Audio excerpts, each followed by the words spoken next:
Hello, everyone. Welcome to our SIG Node meeting. This is the first of the year of 2025. This is January 7th. Kicking us off today, we have Tim. Hey, thanks.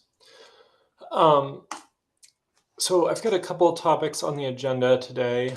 The first is handling memory limit decreases. I've got a doc here that's linked in the agenda. I'm looking for some help on making some decisions here. Curious if anyone in this group has some input on how to proceed with this. So let me just quickly go through the problem. So basically for in-place pod resize, when you decrease the limit, the memory limit below the memory usage, it's not clear exactly how this should be handled. The way it works today is it does a check at the pod level of the pod C group. If the limit is below the usage, then it skips the resize and the resize just remains in progress. This only applies if there is a pod level limit. So if you have a burstable container, or sorry, a burstable pod with multiple containers, some have limits, some don't, there's not going to be any pod level limit that it's going to look at. If you have multiple containers, some going up, some going down, it's just looking at the pod level limit there. And then if it does proceed with the resize, C groups V1 and V2 have slightly different behavior for how they handle this case.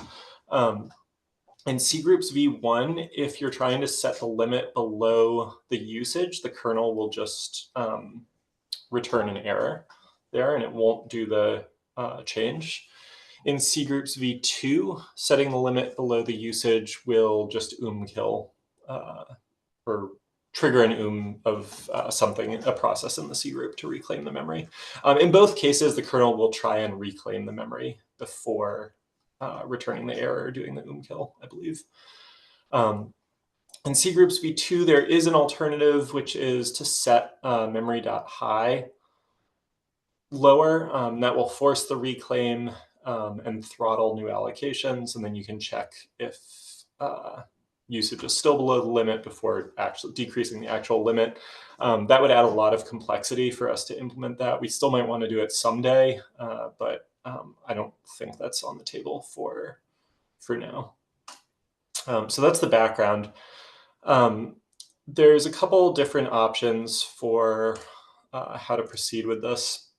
The first one here is basically just for background. It's the way it's handled today, and I don't think there's any reason to continue with this. Problems with it are failure to resize can leave the pod in an inconsistent state with requests not equal to limits. Failure to resize a container aborts the rest of the resize, so you could end up with some containers resized and some not. Pods stuck in progress, and we don't have a great way of surfacing it to the user. Inconsistencies between C groups V1 and V2 are kind of the main problems with it. So I sort of see three real options here. The first is we say, this isn't Kubernetes problem, it's a user problem. You need to make sure you know what you're doing. If you're decreasing limits, document it, put in some warnings, but generally say you get what you get. It does mean that there's different behavior between C groups V1 and V2, but it's sort of the simplest in terms of code complexity, and it's actually the simplest in terms of user story, because even if we try and put some protections in there to prevent the user from shooting themselves in the foot, there's always going to be a time of check, time of use race, unless we do the fancy thing with C groups V2, but in general, that's going to be a problem. So that's kind of one option. It does mean that users aren't protected from accidentally killing their containers. The next one, well, let me present it first. The next idea is basically to say, let's do the check of you comparing usage to limit, but let's do it at allocation time. So the way resize works is if there's a pending resize, so the user has requested, I want to change the resource requests and limits, then when the pod is synced, it's going to check if it can, basically if the new requests fit on the node. And if yes, it will allocate those resources. And then in subsequent, or in that pod sync and subsequent syncs, it'll use those allocated resources to size the containers. If it doesn't fit on the node, it will put it in a deferred state and basically says, continue to use the previously allocated values until it can allocate the new desired resources. We could add a check in here for comparing usage and limit and say if you're trying to resize below the limit below the usage, then we're going to defer the resize and we're not going to proceed with any of it. I think this gives a sort of clear view to the user. It's a little more consistent in that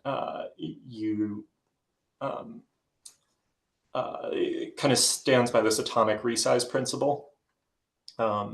So you kind of get all of the resize or none of the resize. It definitely still has that race condition. And since allocation happens a little earlier in the process, it's more likely that you'll hit that. The race condition being that, when you check it, the usage is below the limit, but then when you go to actuate it, it's no longer the case. So the last option here is we continue to perform the check basically in the same place we do it today, but we also check container limits using the CRI container stats API, and check all of the containers before actuating any of the containers. Alternatively, check each container as we go, again, moving the check closer and closer to when we actuate it, reducing the chance of race conditions. If we check each container individually, it should still resize other containers that it can proceed with. So those are kind of the main ideas. Last two that I haven't really fleshed out, but we could just say we're going to always forcibly restart the container. That's sort of the kill version, but adds a little consistency between C groups V1 and V2. Or say we are just not going to allow this case at all. You're not allowed to lower limits, memory limits. So yeah, those are the options that I've thought through. Definitely interested in if anyone has any thoughts on this. Feel free to comment on the document offline if you prefer. I like the combination of maybe 4 and 2. And then I think I'm also wondering if there is any upstream kernel discussion around the difference in behavior, because that's another thread we can pursue if you feel that it makes better sense to have the C groups V1 behavior in V2 where the error is bubbled up. So some of the kernel developers that I spoke to get some of this information were definitely a little disappointed that that inconsistency was there. I didn't get the impression that there's any appetite to make those changes at this point. I think the memory.high approach is kind of the recommended way to do it, a safe resize in C groups V2. Which I think we could consider adding that in later, have some sort of safer lowering of the limits, but yeah, that. I wonder if it will lead to the issues we ran into trying to set memory high with Dikshita's camp earlier. Yeah, definitely related to that discussion there. You said some combination of 4 and 2, checking usage at actuation and checking usage at and not checking usage at all? Well, Did you well, I mean? mean, no, what I mean is like checking as much as deferring, I mean, moving the check to as close as possible to the point where we apply it, and Uh-huh. then let the kernel dictate whether it's gonna go through or not. But Uh-huh. in that Yeah. situation, it'll be good if we can get the V1 behavior in V2, and like Mm-hmm. we can start a thread with, I think we have a kernel developer who works on the memory subsystem and get Mm-hmm. his Okay. thoughts as well. Okay. Yeah, that'd be great if you could share this with them. Yep. Sergey. Yeah, I posted a few questions as you've been talking about it in the agenda document. I mean, so biggest question for me is like, this is a second example how the feature originally was called VPA in place resize.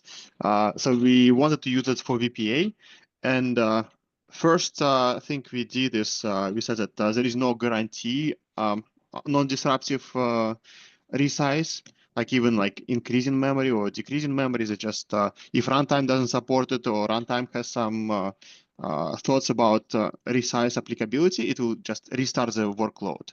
So VPA cannot guarantee that there is like, I mean, VPA cannot tell, I want to do like best effort resize, please try it. And if you cannot do it undisruptively, just don't do anything. So this is impossible. And this is a second example where it's impossible for VPA to have the semantic of best effort. Kind of try to do it the best effort if you can decrease the memory, or but please don't crash the process. Like and I think the semantic is really needed for VPA because VPA wants to do like this very often checks and like very often resize. And if it cannot do, I mean, if it cannot guarantee that there will be no restart, it cannot do often resize. So we need to do something for them. So I think my point is that we need to rehash this discussion with VPA. Like maybe we can go to VPA people and say like, there is this like unguaranteed behavior here, unguaranteed behavior there. Will you even be able to use this feature with those requirements?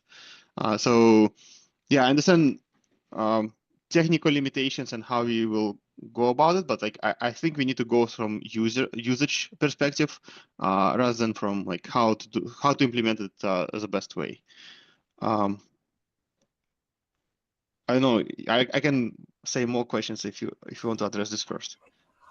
Yeah, that's definitely a good suggestion. I'll follow up with, I have a regular sync up with some of the VPA folks who are interested in implementing this. So yeah, I'll definitely bring that up there. I think that's an argument for, maybe some combination of 3 and 4. Say we try and we try and detect this case early as possible.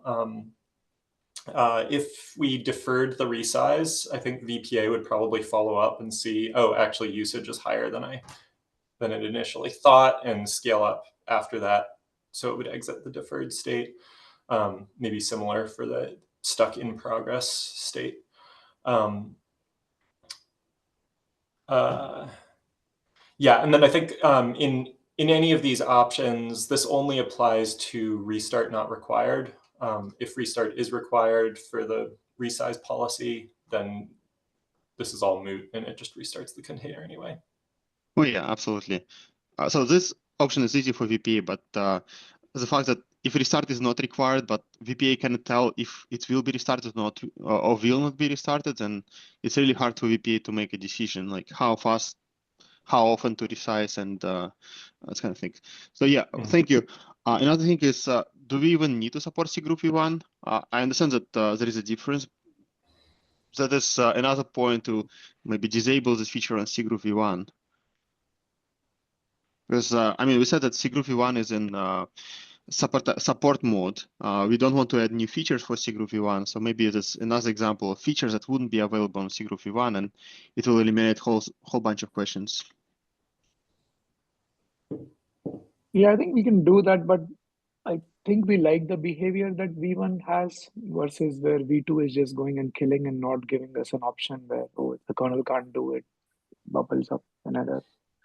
So I think that's what I'm pursuing anyways, because no matter what we do, we'll still have edge cases where we check, things change, and kernel decided to kill.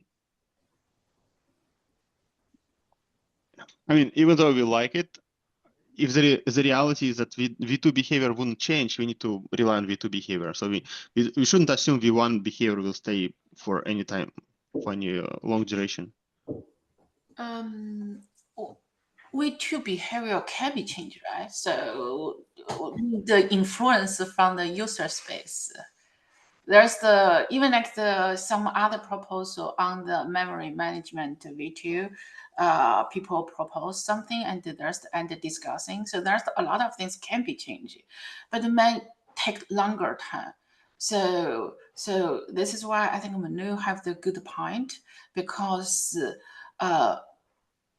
even like we want to MCG V1, it is support mode, but the feature start with the MCG V1.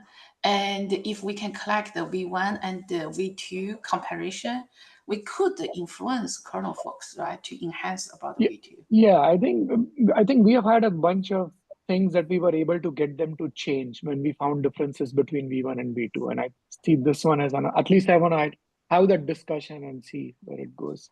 Okay, I'm not against to have a discussion. I just don't want this feature to work better on V1 than on V2. This will be the worst outcome. If the feature is better than V1 than V2, I will be glad. Kernel folks will rapidly change and improve the V2, because we did our best to enable V2 for the user. They try to sell V2 for us for years. We keep telling them V2, there's the feature parity. We keep telling them, and they think about the V2 is absolutely better than V1. If the data can tell, the user vote by usage, say, oh, we are using the V2 because this is better. That'd be wonderful. Everyone can reach out to consensus, rapidly improve the overall experience for everybody. But I don't want we are overkill ourselves to make this as V1 is better than V2. But if literally, I don't want to be in a situation when we need to say for in place you need to switch to V1, but for I don't know, swap you need to use V2. So like I don't want to be in this situation when you need to, like, if you want this feature, go this route. If you want this feature, go this route. I want to make sure that V2 works best for all the features. I totally understand where it came from, because as the Kubernetes provider, right? So also vendor. So we also have customer. If they did the comparison on the V1 and the V2, they found the V1 is better.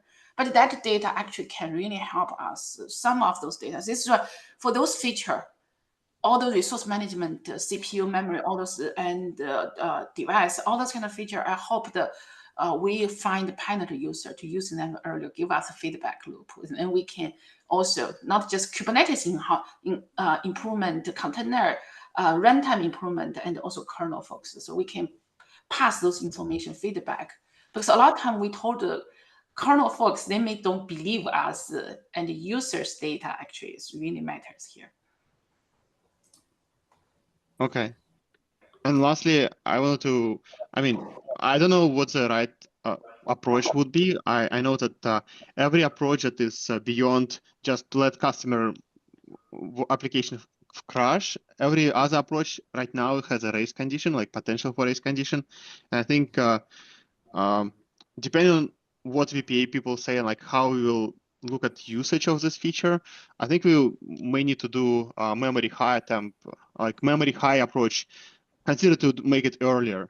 Like even if you will do like memory high as a way to checkpoint the process, like saying like, oh, usage is lower, we will do memory high for like, I don't know, few hundred milliseconds, and if it applied safely, we will apply the threshold, like the limit. It already will be a good improvement. So something around that may be needed to even proceed with the feature. I mean, with the I agree that I think we could do some intelligent things with memory.high. Part of the problem there is that means it needs to be plumbed through to the CRI layer to really use that effectively.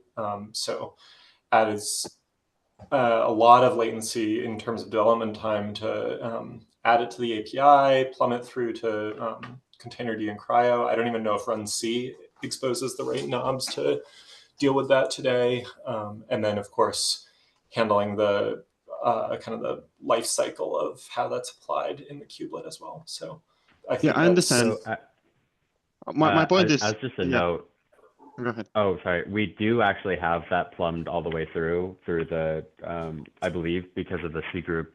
Basically on a V2 CRI request, there's a place for just arbitrary attributes because it was added for interesting. and then it was reverted, because of the memory QoS stuff. So we do actually have it as an option now.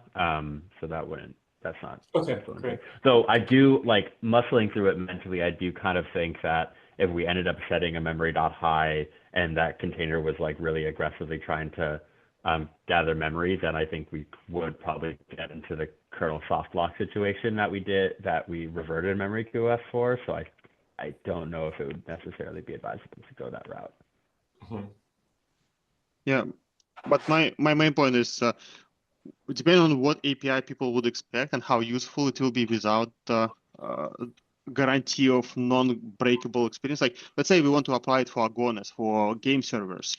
If we're telling them that it potentially can race and you'll get this crazy condition that your workload will still be restarted, then I don't know how much they will want to use it.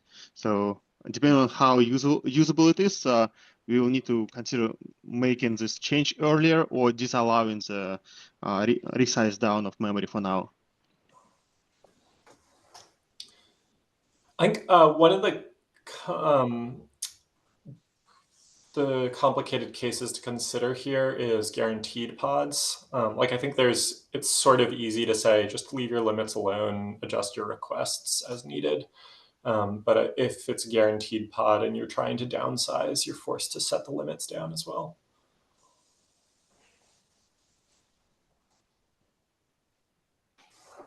Yeah, I understand, but I think it's better to have reliable feature with limitations on APIs and features that can unreliably start crashing and do some race conditions.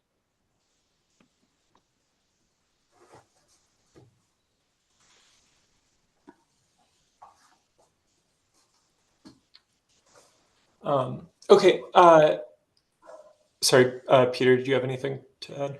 Yeah, I was just going to mention, it kind of really does feel like the only way to truly avoid every race condition is to change the behavior in the kernel. Like, everything else will reach a chalk tau at some point. Obviously, we can mitigate that by making the window as narrow as possible, but we can't eliminate it because, the kernel is ultimately the decider. So we can investigate the kernel changes, but if that's not possible, then we're going to have to live with the existence of a race and hopefully convince the VPA folks that it's worth it. I wonder if we could pause the process and while we do the check and then potentially that could work. I mean, we don't have a pause CRI request right now, so that would take that overhead that you're talking about, but that actually would work to fully prevent this without. Yeah, that's a good idea. Yeah, I'd almost want to push that a little lower in the stack, so that just to decrease the latency around that, rather than have it plumbed up through the CRI and then handled by the kubelet. Yeah, but I think then the expectation will be whether the app continues working while this is happening or not, right? If you're freezing it, then yeah, it's gonna stop responding.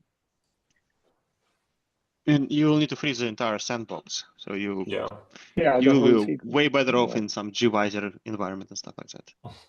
Well, if it was pause on the CRI level, you could pause just the container C group while you're doing the update for that C group, because we are going container by container. But eventually we'll have pod level resources and need to handle it at the pod level too. Yeah, in that case, it'd have to pause levels the pod. Okay, I have some follow-ups here. I'll keep working on trying to consolidate a proposal around this.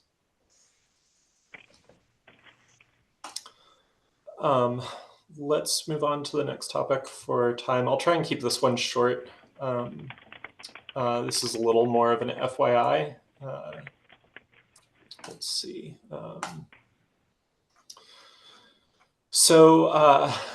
Also, this is motivated by pod resize, but I think this the proposal I have scales to all pod mutation. So there's a problem with resize status today. Specifically, the proposed state is set by the API server, but the rest of the states are set by the kubelet on the same field. So you end up with a race condition where the API server sets the resize status to proposed while the kubelet's in a sync loop and then ends up clobbering that status with whatever it previously was. We've seen some flakes in the ETE tests that I'm pretty sure are related to this, where it's waiting for resize status to get cleared, and it accidentally gets cleared before the kubelet has actually even seen the resize. The only way to really fix this is to separate out that proposed state so that the resize status field is only modified by the kubelet and the API server is modifying something else. There is prior art here. There's a pattern around generation in the metadata and an observed generation in the status. So generation is basically a semantic, it's sort of a more semantic version of resource version. So resource version is really just like stored version. You're not supposed to be comparing those in terms of, greater than or less than, although I think in practice everyone does. Generation is more of like, did this pod or this resource semantically change? We don't currently set that. So the first part of the proposal is let's start setting generation on pods and define kind of what modifications to pod should increment generation. I think basically anything in the spec should increment it. Nothing in the status should increment it. I need to think a little more about the metadata. Probably labels and annotations don't. Deletion timestamp maybe should. But basically, if the pod has changed in a way that the kubelet needs to actuate those changes, that should increment the generation. And then in the status, there's an observed generation field. And so when the kubelet does a sync pod and it updates the status, the kubelet will set that observed generation to whatever generation it's working off of for the pod in that sync loop. And so then for kind of the resize status workflow ends up looking like you do the resize. In the response, you get back a pod object and you pull the generation out of there. And then if you want to wait until the kubelet has done the resize, you're going to wait for the observed generation to be at least as high as the generation you got back in the response. Then you know the kubelet has seen that update, and you can wait for the status to reflect that desired state. This also scales to other changes. Any pod mutation that you're making, if you want to kind of watch the status to see if the change has actuated, you can look at the generation that way. So as we are discussing relaxing some of the constraints on mutation, I think this will be a good feature to have. So I'll open a CAP about this. I sort of wanted to just present it here as an FYI. Of course, any feedback is welcome. Questions or comments on that? I have a really hard time following what you said. I need to learn more about API. Yeah, feel free to, I'll put in a lot more detail in the CAP. The document that I shared or linked in the agenda is a little more focused on solving that resize status problem specifically. But the CAP will be a little more general about that. So sounds good. I'll follow up. Just wanted to comment on how many edge cases and how many things you need to handle for in-place resize. I really appreciate all your work. Thanks. The third topic I had on the agenda, let's just punt this to next week. I'll write up a more detailed proposal to share here. Just kind of FYI that I'm looking into this. There's a bunch of different things that we're writing state from the kubelet via the checkpoint manager. And then also writing state for user namespaces, writing out those user namespace mappings. We do this all in slightly different ways. And needing to handle a bunch of kind of storage concerns. So I'm thinking about using an embedded DB in place of manually managing a bunch of files to write that state. Something similar to what Containerd does with, I think it's Bolt DB. So I'll put together a little more of a proposal and we can discuss next week. That's all I have here. Thanks. Great. Thank you, Tim. Do we have Zeal on the call for the next one? Yes, I can share my screen. Yes, let me give you host. I need to find you in the list of people.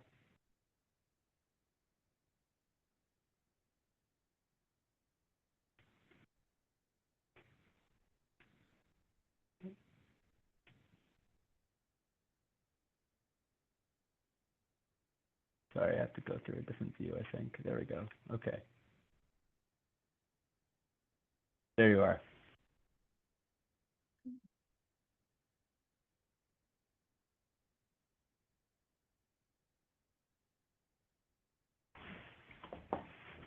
Give me a second.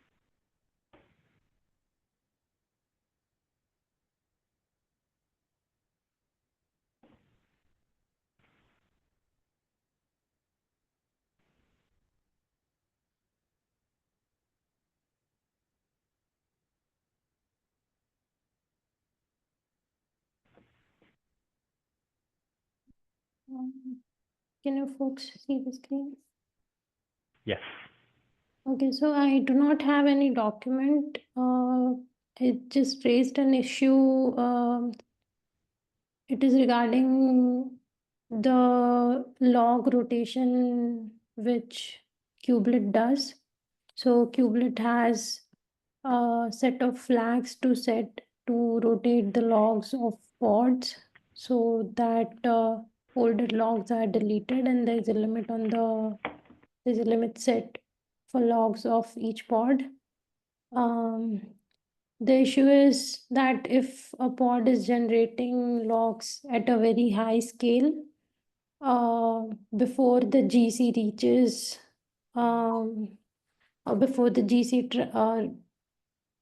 tries to check whether to rotate the logs or not, the log size already becomes way more than the limit we set, and which ends up like pressuring the disk on the host. So it can potentially affect other pods running on the host. By host, I mean the kubelet. Yeah, so I got actually suggestions on the issue itself to get it discussed on the SIG Node meeting. So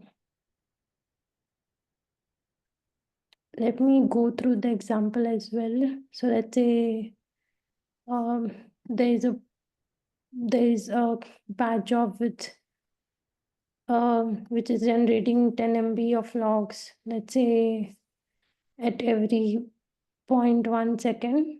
And the flags were set to be 200 MB and 6 file per each pod.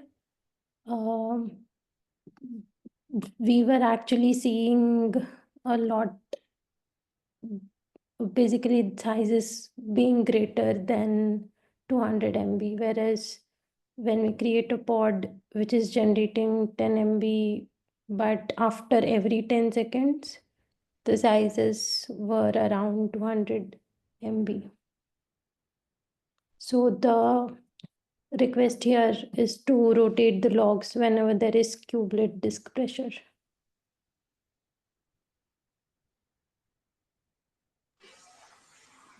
I like the idea. Yeah, I think.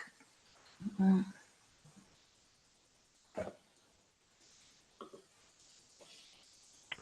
Yeah, this even seems like something like I know there was a suggestion to have a cap, and we could definitely have it be that way. There was also Francesco mentioned that we might not even need a cap. I'm wondering if this is a feature that would qualify for like the on by default beta cap, where we started on as beta on by default, but it's toggleable off if it breaks something. And if it feels like, you know, something that just makes sense to do. I don't know what folks think. I really like the idea, but I do think about I prefer start with the cap because then we can talk about the policy, right? So because but I'm okay, like Peter, you just suggest we can once the cap approved and accepted, we can start just the process, not goes to like the longer term, like the alpha, beta, G. We could just accelerate that. But this is really Yeah, definitely jump. Yeah. Have the cap, but like start the feature at beta on by default. Yeah. Makes sense to me. Yeah, I think, and some things may come up during the cap review. Oh, we need more options, like, which may be just go for alpha, but we start with the cap and take it from there. Yeah, and even for the simple ones, I like the cap process just because it calls out like we need website, we need documentation for this feature, and if it's a PR, that can easily fall underneath. Totally.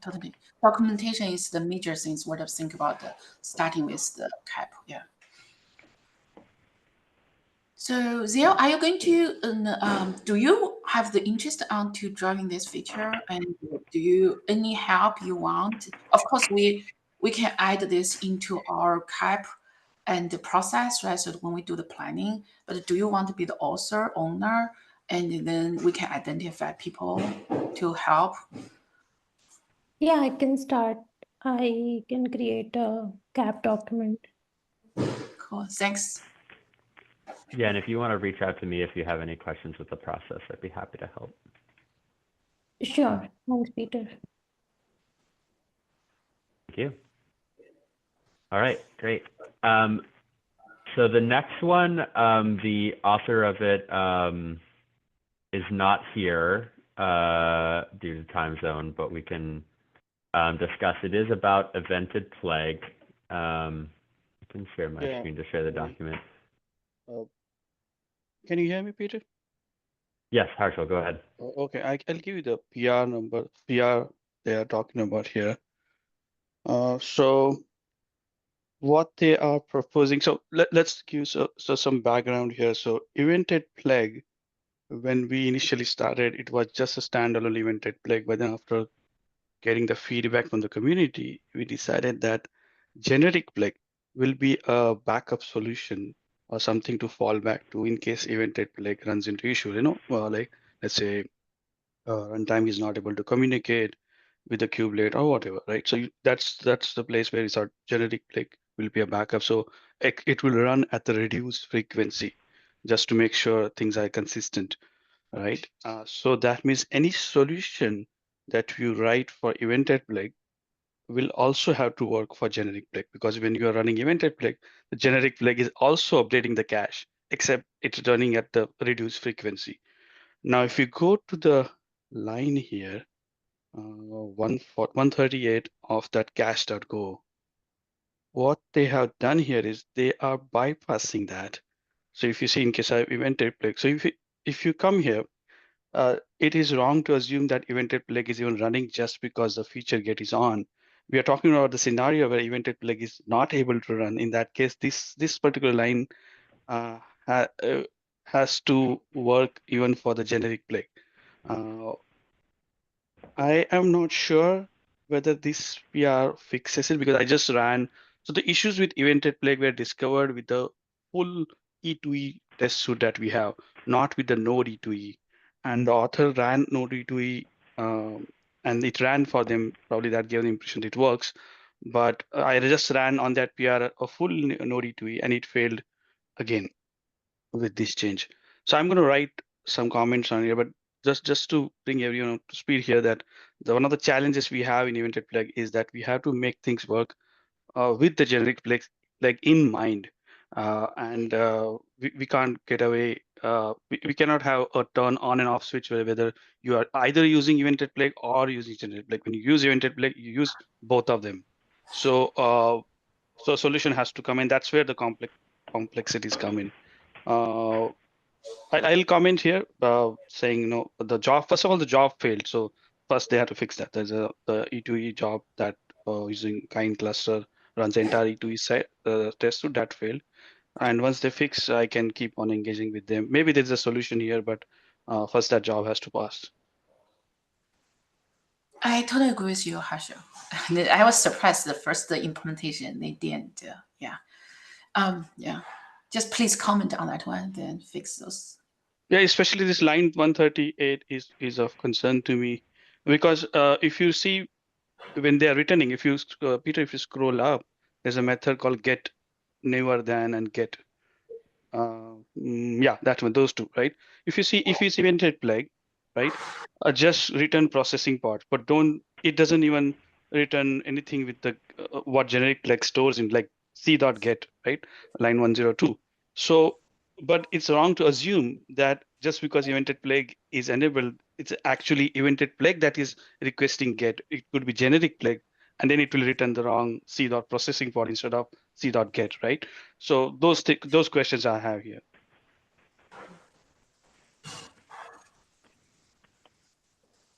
Great, thank you. Yeah, if you could take a look at that. Does anyone have any other comments on this, or?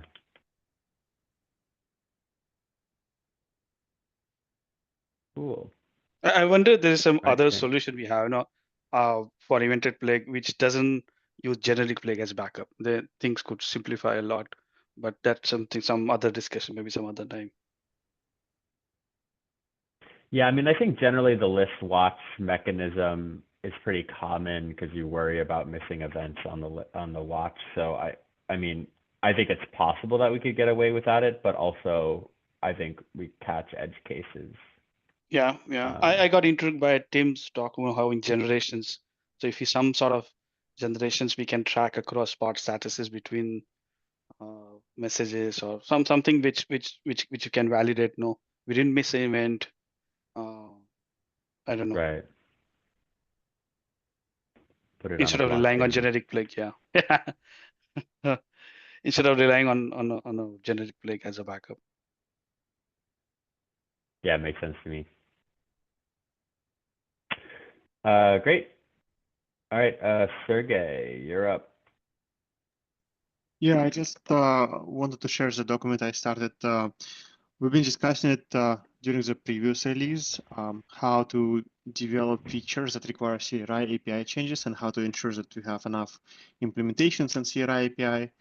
And all this Containerd 2.0 situation didn't make life easier. And we still have some debt on Containerd in regards of features that we need support so they can progress to further stages. So I want to just codify the requirements for feature development and container runtime support.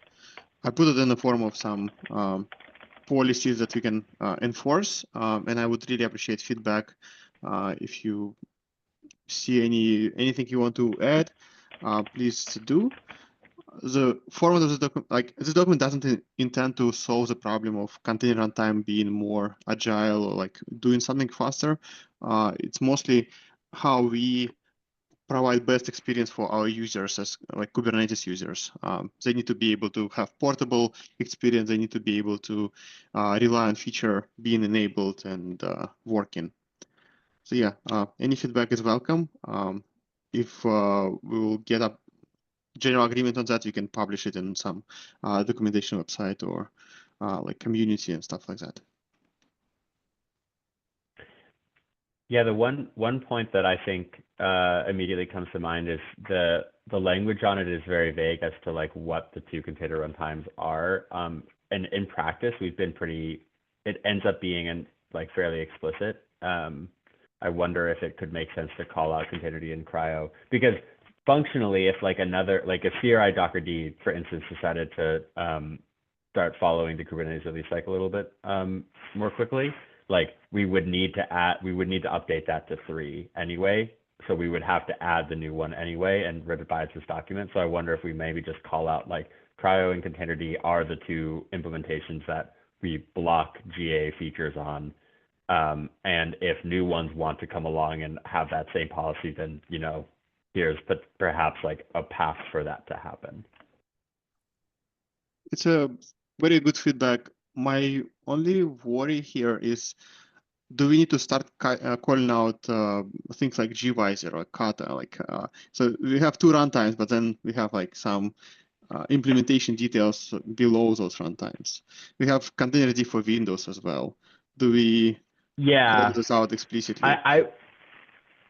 That's a good point. I mean, so on the like kata versus, you know, gvisor piece, like lower level container runtimes and the behavior of that, that's up to the higher level container runtime on like toggling whether or not, like, I think for instance, the Containerd community can say this feature is like GA quality if it is in both Windows or Linux. And then that would end up being the requirement for the two, both Containerd and Cryo, to like satisfy it. Like, I think that that's more up to the, like, you know, the jurisdiction of the higher level container runtime.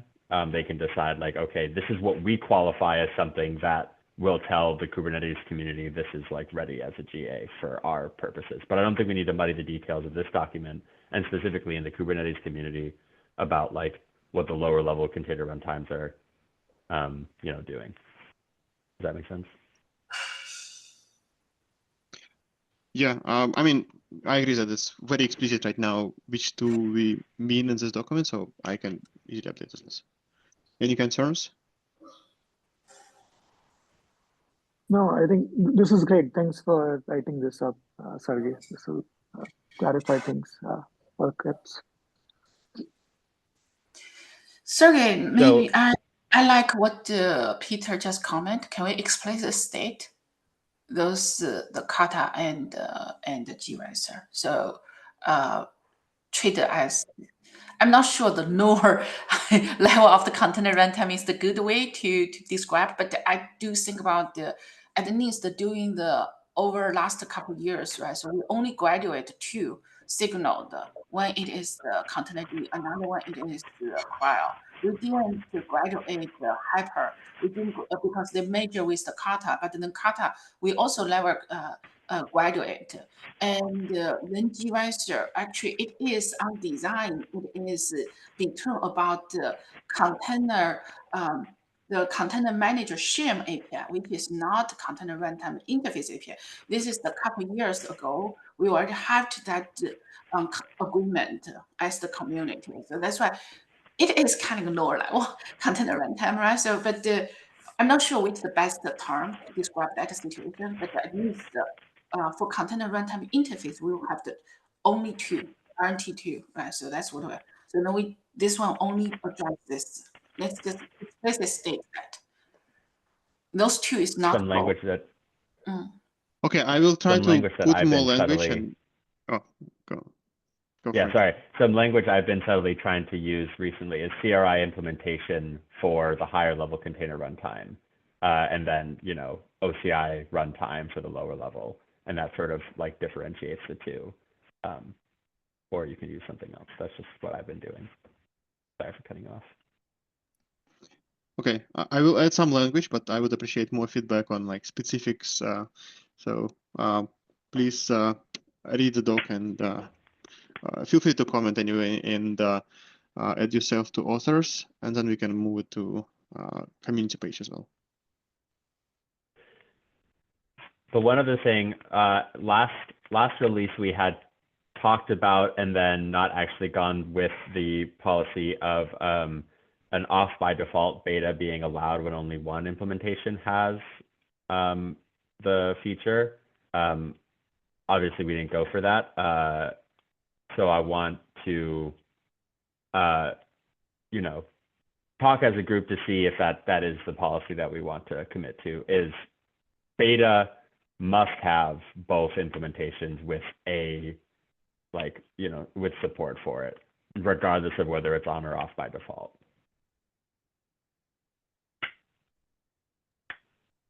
I call this item save Kubernetes defaults, and I suggest that we have two implementations when we do beta by default, but you can do beta without two implementations. Okay, that works for me.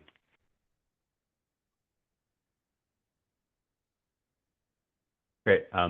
Yeah, folks can take a look and leave comments. Thank you for putting this together, Sergey. This is nice and clear. Okay, Kevin. Yeah, I just there's a PR I have up where we are trying to drop node feature labels from the ETE node, and they're being replaced with feature. I have the Kubernetes PR where I replicate all of those to kind of try to deprecate, and then, or to at least basically make sure that we're using feature in all the places we have for ETE node, and hopefully eventually dropping node feature. I'd hope to try and get this merged by this month, just so that I'm not blocking anyone from actually developing features. So I hope some improvers could take a look at that one.